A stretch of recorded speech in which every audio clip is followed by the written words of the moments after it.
ইসলামী bank কেবল একটি আর্থিক প্রতিষ্ঠান নয়, এটি একটি ইকোসিস্টেম। সুতরাং এটিকে ক্ষতিগ্রস্ত করলে সারা দেশ ক্ষতিগ্রস্ত হওয়ার সম্ভাবনা থেকে যায়। আজকে এমন একটি বিষয় আমরা কথা বলতে দাঁড়িয়েছি যেটি একই সাথে বাংলাদেশের অর্থনীতি এবং কোটি কোটি মানুষের স্বার্থের সাথে জড়িত। ইসলামী ব্যাংক বাংলাদেশে একটি আস্থার প্রতীক। প্রায় 400টি শাখা, 271টি উপশাখা, প্রায় 2800টি এজেন্ট ব্যাংকিং আউটলেট এবং 3 কোটির মতন গ্রাহক নিয়ে এটি বাংলাদেশের মানুষের কাছে একটি আস্থার প্রতীক হয়ে দাঁড়িয়েছে। আমরা দেখেছি এর আগের দিনগুলোতে সর্বাধিক সংখ্যক প্রবাসী অ্যাকাউন্টের মাধ্যমে 9 বার সর্বাধিক রেমিটেন্স সংগ্রহকারী ব্যাংক হিসেবে স্বীকৃতি লাভ করেছে।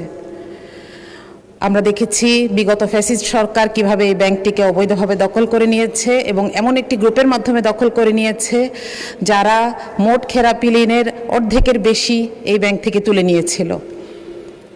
আমরা আশা করেছিলাম নির্বাচিত সরকার আসার পরে এই অবস্থার পরিবর্তন ঘটবে। আমরা দেখেছি নির্বাচিত সরকার আসার পরে এমন একজন ব্যক্তিকে দায়িত্ব দেওয়া হলো যিনি জুলাই আন্দোলনের পরে বাংলাদেশ ব্যাংকের গভর্নর থেকে জনতার আকাঙ্ক্ষার কারণে অপসারিত হয়েছেন। আমরা জানি না এর পেছনের কারণ কি, বরং তার একজন পরিবারের সদস্য, তার স্ত্রীর 3 কোটি টাকা ঋণ খেলাপি। সুতরাং এক্ষেত্রে আমাদের মনে হয় যে তিনি এই পদটির জন্য কিছুতেই যোগ্য ছিলেন না।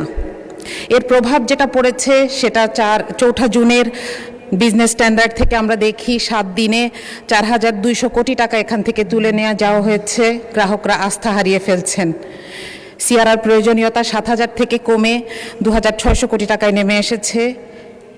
এই বিপুল ঐশ্বর্যময় ব্যাংকটি অবশেষে বাংলাদেশ ব্যাংকের কাছে 10,000 কোটি টাকার তারল্য সাহায্য প্রার্থনা করেছে, যেটি একই সাথে দেশের অর্থনীতির এবং ব্যাংকের জন্য চরম অবমাননাকর। মাননীয় স্পিকার, ইসলামী ব্যাংক বিষয়ে ক্ষমতা, জনআস্থা, স্বচ্ছতা এবং জবাবদিহিতা এই 4টি বিষয় জড়িত।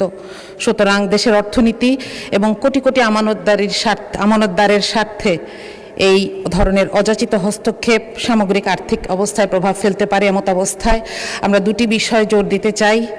এক, এই বাংলাদেশ ব্যাংকের এই সাবেক গভর্নরের প্রতি সরকারের এই পক্ষপাতিত্বের আমরা কারণ জানতে চাই। 2, বাংলাদেশ ব্যাংকের তদারকি কাঠামো, প্রাতিষ্ঠানিক স্বাধীনতা এবং সংসদীয় জবাবদিহিতার মধ্যে ভারসাম্যতা আনা জরুরি। মাননীয় স্পিকার, আমি সবশেষে বলতে চাই, ইসলামী ব্যাংক কেবল একটি আর্থিক প্রতিষ্ঠান নয়, এটি একটি ইকোসিস্টেম। সুতরাং এটিকে ক্ষতিগ্রস্ত করলে সারা দেশ ক্ষতিগ্রস্ত হওয়ার সম্ভাবনা থেকে যায়। মাননীয়